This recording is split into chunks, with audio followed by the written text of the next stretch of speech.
Hello, and welcome to Coping Mechanisms, a show where we talk about difficult things while making adorable drawings. I'm your host, Kat Randall, and today I'm talking with my husband, Colin. Hey, I'm back. He's back! And today we are going to talk about net neutrality. Oh my god, net neutrality. Yeah! I've heard so much about this in the news recently. Yeah, that's kind of why I was going to talk about it, because, if you hadn't heard, Wait. Are we pro or are we anti net neutrality? Are you really asking me that? I'm asking that for our audience. Oh, okay. I'm very pro net neutrality. Ooh, okay. Yeah. I happen to be pro net neutrality too. My goodness, we're a good match. If you before we get started, I was requested. A friend of mine requested that I draw on this episode a raccoon baking Christmas cookies. Ooh. But not a tanuki. No, not a tanuki. Not quite a tanuki. No, not a tanuki. I'm not gonna draw the really big testicles? Yes. Okay, no really big testicles on this one? No, Okay, I wasn't really going for that. That's fair. You know, more on the line of baking Christmas cookies, less on the line of parachuting on their testicles. Okay, no, it's fair enough. I mean, there's no reason why This you is couldn't do it a at the really same strange time. start, I'm just going to say, to our episode on net neutrality.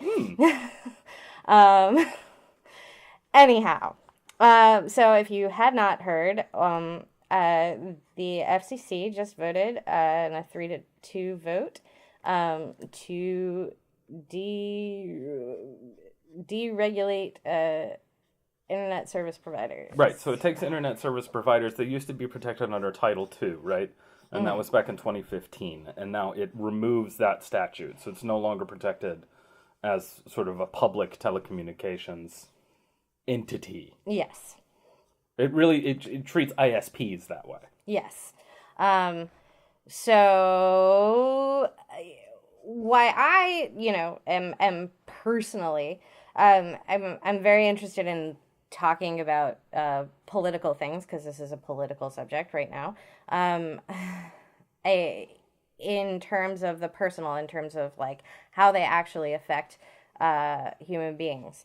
So for this one, I am an artist. I'm an animator, and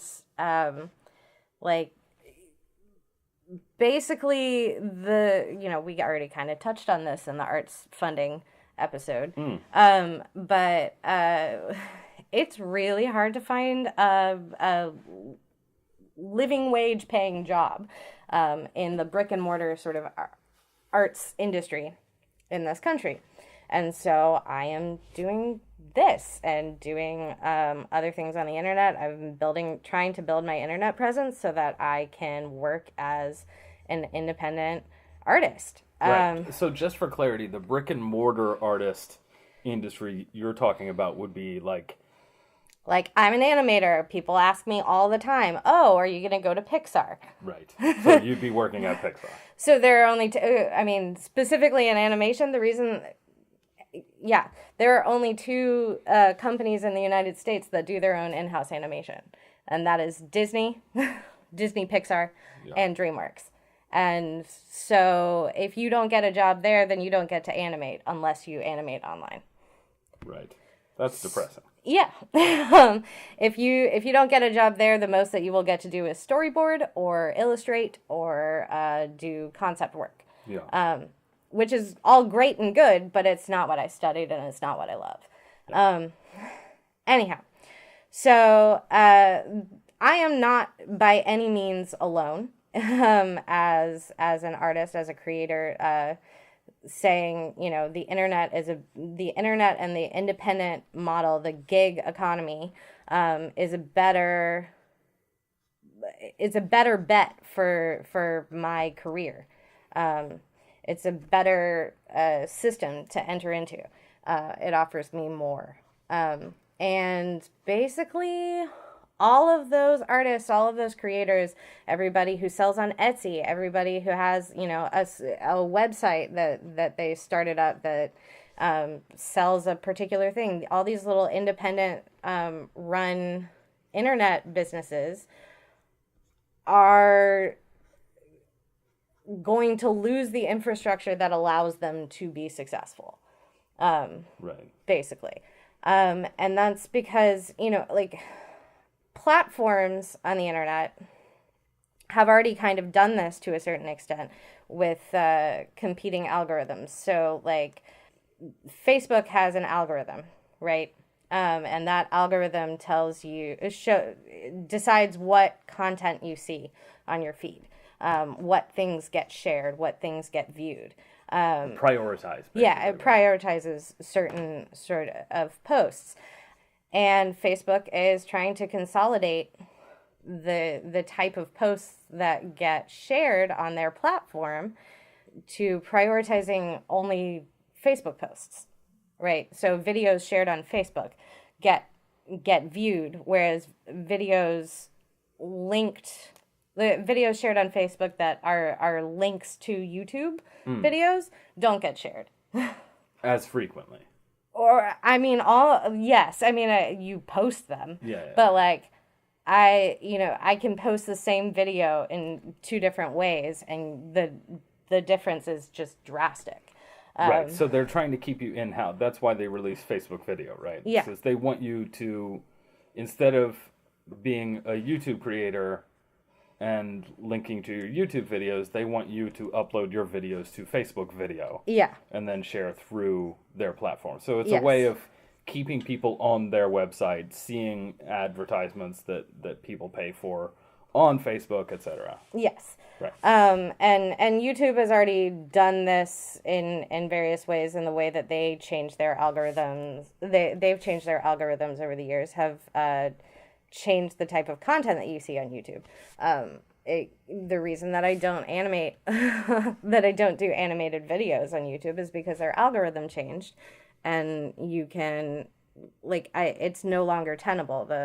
I'm not gonna get viewed, basically, if I try to do an animation, because it's gonna take me forever, and the content is only gonna be so long. Right. Anyhow. So this is all just issues with independent creators and platforms that they're working on. But what the FCC deregulation does is bring ISPs into the mix. And yeah, we can... Should we define what an ISP is? Probably. Okay. Yeah, it's been floating around there in this whole conversation, and I don't know how many people, certainly not the president, know what an ISP is. Right. So, what is an ISP? It is an internet service provider. An internet service provider? What's that? Well, you know your cable company? Oh.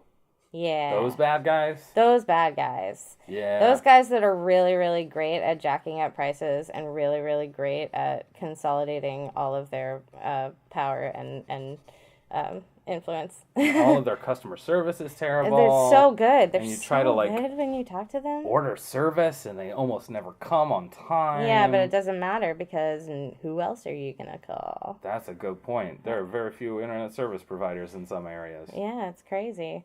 Yeah, you looked up some statistics about all of that. Yes, so I'll share. Stop. Yes, I'll stop acting naive for just a second.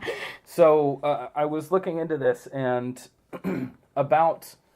What is it? The U.S. in terms of internet connectivity, I think it's about 74 to 75% of American citizens have access to the internet. And access to the internet can mean a bunch of different things. It doesn't necessarily mean that it's in your home, but they at least have access to it. Mm-hmm. So that means about 277 million people. Of that number, about 50 to 55 million people only have access to the internet through a single provider, which means that about 20% of people who have access to the internet only have the choice of one provider. That's not a choice. Well, yes, good point. Fair enough. Touche. It's not a choice. Just so you know. If you want internet, you only have one, company to go to. Yes. I would assume that many people watching this have had experience with this, if not are experiencing it right now, where you only have, say a Comcast or something like that you can go to. Yeah. And if you want better service or a different kind of service, you're crap out of luck. Right?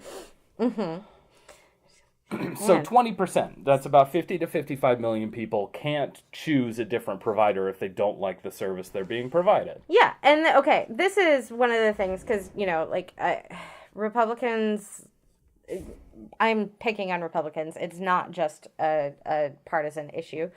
Democrats are not perfect on the issue of net neutrality.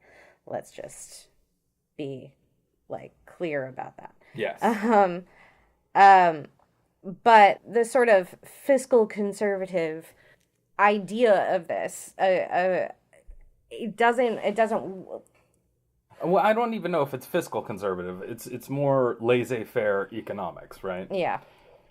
It's that you want an unregulated, free, open market where anybody can come in and do whatever the heck they want, and that, if you have that, then that will always be good for consumers, because people will always be competing with each other to provide, better content or better product at a lower cost, right? Yeah. The idea is that it will always be good for consumers. And is that true? Why, no, thank you for asking, Colin. It's not true. So here's the thing. Deregulation allows for monopolization. Monopolization is bad for capitalism. I feel like we've had a problem with monopolies before. I don't know what you're in the history talking of the about. United States. I don't know what you're talking about. No? No. Okay. What are you referring to? Okay, I don't know. Oh, it's just. Yeah, it feels very turn of the century, doesn't it? Yeah, it's weird. Yeah, it's very bizarre. Yeah, monopolies are bad for capitalism, even if you believe in capitalism. And I'm not 100% lover, and I'm not a Marxist or anything. But which is not to say it's anything wrong with being a Marxist. It's just not my bag. But even if you buy into the idea of the ideal of capitalism and what capitalism being all good, this is not capitalism. The ideal of capitalism is that it's competition breeds excellence, right? Right. Anybody can jump in and start up a shop or a website or what have you. Yeah, mom and pop's ISP. Interesting. Don't see that happening. Yeah, I guess I haven't seen many mom and pop ISPs. Why is that? Why is that? Well, because the bar for entry is pretty gosh darn high. You have to get the infrastructure. You have to literally dig into the cement. You have to jackhammer into cement to lay cable. Mom and pop aren't going to do that. Yeah, it seems not really feasible. It's highly unlikely that mom and pop are just going to be like, you know what? Let's do this. Ooh, boutique internet. No, wait. Let's do it. Let's do it. Let's do boutique internet access. Oh my gosh. We could do artisanal internet. Oh, man.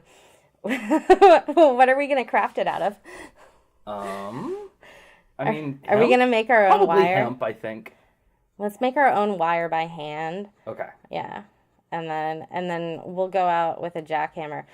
Here's the question. Who's going to get the permits to do it? Because you actually have to, request permits from the state or from the city, the municipal government, in order to be allowed to jackhammer into the sidewalk. Man, this got complicated real quick. It did, didn't it? Oh man, it's almost like it's not worth it to enter this market. As an independent creator. Yeah. Sorry. So yeah, point is, even in a I believe in capitalism sort of space, monopolies are bad. They're just they are doomed to a functioning capitalist economy. Because you no longer have a choice. There's no choice. And if there's no choice, then there is no incentive. And if there is no incentive, then capitalism doesn't work. No incentive to create a better product. Yeah, no incentive to create a better product or a better service or, or all of the various ways in which one can be successful within a capitalist market. Right. Which are numerous, but, Yeah. regardless. Anyhow, did you have anything to add to my little sarcastic rant? Well, I mean, I just want to get some clarity here. So, we talked about how, some 20% of the internet users in the U.S. don't have any choice. Yeah. Why does that matter for content creators? Right. So, you as a content creator, we've already talked about, right, how like Facebook is doing all sorts of crazy stuff with their, their postings where they're, deprioritizing YouTube links, right? Mm-hmm. So that's a problem. Yes. But let's say net neutrality goes through Congress, like I think we probably depressingly imagine it will go through Congress. Yeah, anybody relying on Congress right now to save them is... So we're thinking it's going to be repealed. If that's repealed, why specifically would it be bad for creators? For creators? Yes. Because the ones who will be deciding what content gets streamed, where like internet audiences go for their information and for their material and whatnot. The people who decide what gets seen are going to be the ISPs. Right. Okay. So I think I see what you mean. So basically, what it comes down to is that you have an independent website, which is, thanks, baby. Cat-Randall at squarespace.com. At? .squarespace.com. Okay. Yeah, I know my own website. Yeah. So anyway, right. So if things go through like we're thinking they might, then you could very well see an ISP say, hey, you know what? We would rather have people sort of stay on the websites or platforms that we own. Mm-hmm. And we would rather people not go to a place like Squarespace. Yeah. So if you want to go to Squarespace, maybe we could block Squarespace altogether, or we could ask you to pay a little bit more money, both on the part of Squarespace and on the part of the internet user to allow access to Squarespace, right? Yep. So that's a huge problem, right? What? And I think it gets even more complicated when you talk about not just content creators, but just general old content, right? Yeah, information, right? So, the internet is a democratic platform for creators and for entrepreneurs and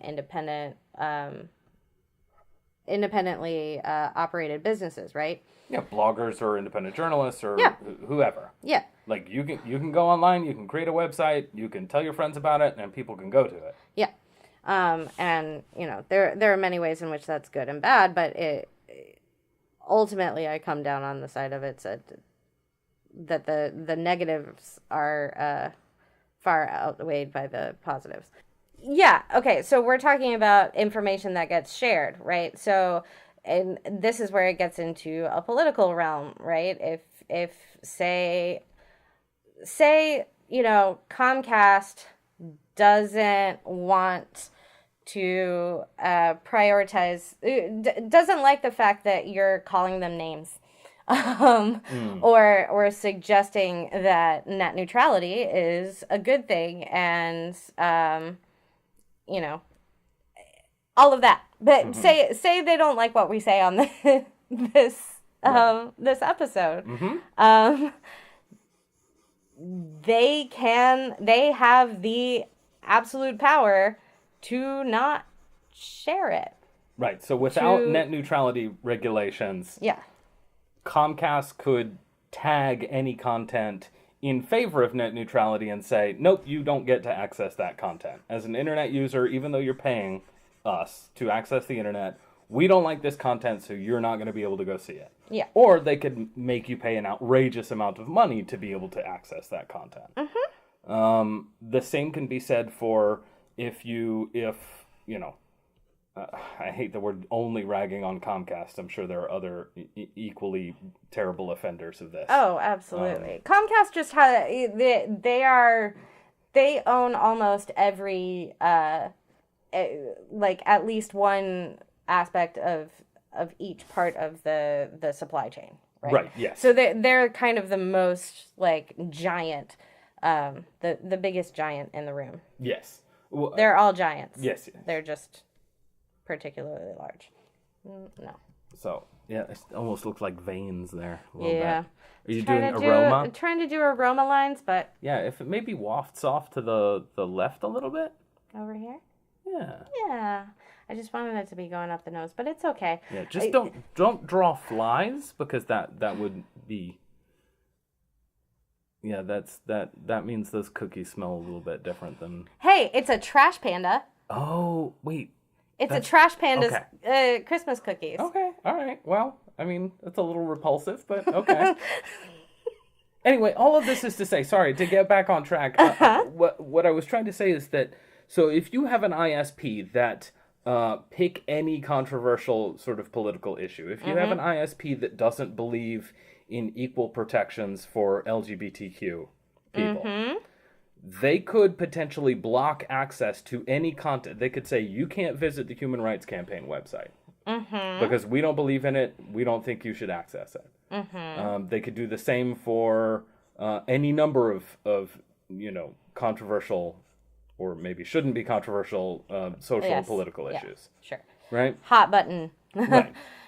You've seen this in sort of totalitarian or dictatorial countries in the past, too, where you've probably heard of countries that decided they were going to shut down Twitter, right? Or that they were going to block certain hashtags. That's because those countries don't have net neutrality protections. So what you could see is, let's say another Ferguson happens. Heaven forbid, but, it could. Yes. So let's say that happens, you could have an ISP say, we don't want people organizing, and people like to organize through Twitter, so we're going to block any hashtag that might be associated with organizing. So this isn't just affecting content creators, it's actually affecting the dissemination of information, like pretty valuable information. Yeah.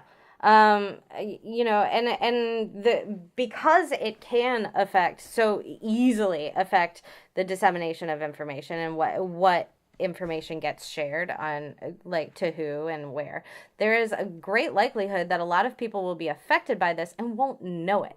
Right. Won't be aware of it and won't actually have access to the information that would help, like, illuminate what their issues are. So they wouldn't even know to like tell their congressman, right. To represent. They wouldn't be able to have the information to allow them to represent their own voices and their own interests. You no longer have an informed citizen. Right? Yes, exactly.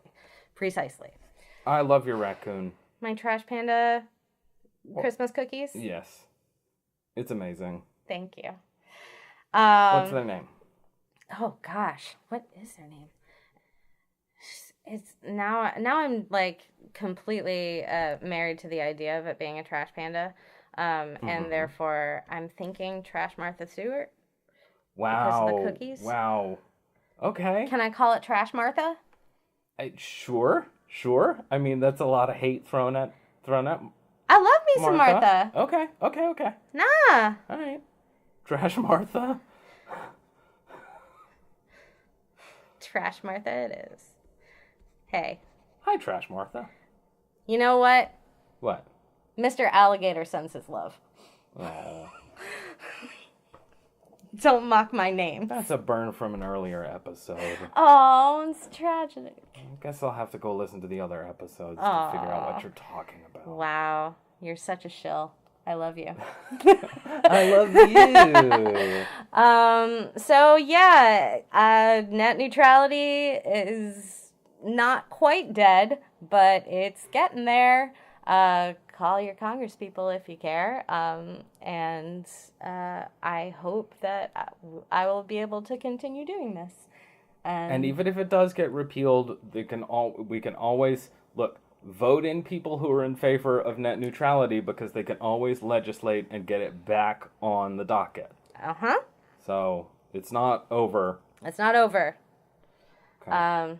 Yes.